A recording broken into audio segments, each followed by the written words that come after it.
үйі. Орманда түлкі мен қоян өмір сүріпті.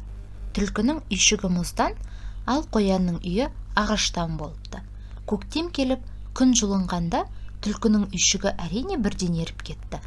Бойы мұздаған түлкі қоянға келеді.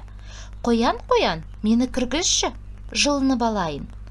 Жылпос түлкі осылай алдап-сулап аңқау қоянның үйшігіне кіріп алып, ақыры оны үйінен қуып шығады. Қоян жылап келе жатып, иттерге кезігеді. «Қоян, қоян, не болды саған? Соншалықты қамығып кетіпсің ғой». «Қалай жыламаймын? Түлкінің мұз үйі еріп кетіп, менің жылы ағаш үйімді тартып алды.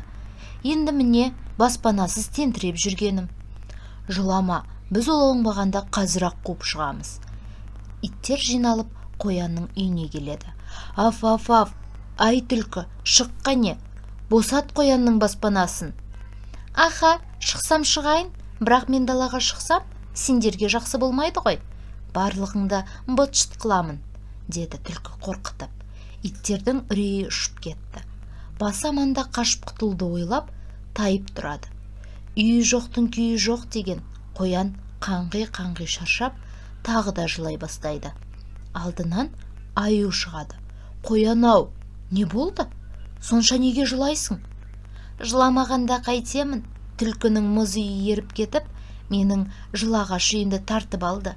«Жылама, мен оны қуып шығамын». «Жоқ, қуып шыға алмайсың. Иттер де қуып шыға алмады». «Көресің, қуып шығамын». Аю үйшіктің алдына келіп, «Түлкі, шық, босат қоянның үйін», деп ақырады. Түлкі болса пеш үстінен, «Шықпаймын, шықсам саған жаман болады, быт-шытыңды шығарамын», деп қорқытты. Аюдың үрейі ұшып кетті. Бас аманда қашып құтылуды ойлады. Амалы құрыған қоян тағы да жылай бастады.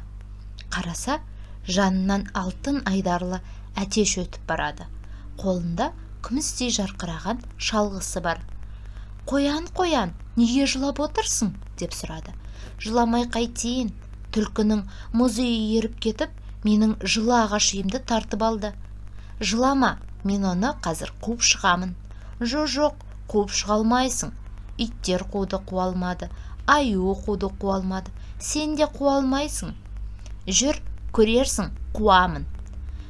Екеуі үйшік жанына келді. Әтеш қатты дауыстап өлең айта бастады.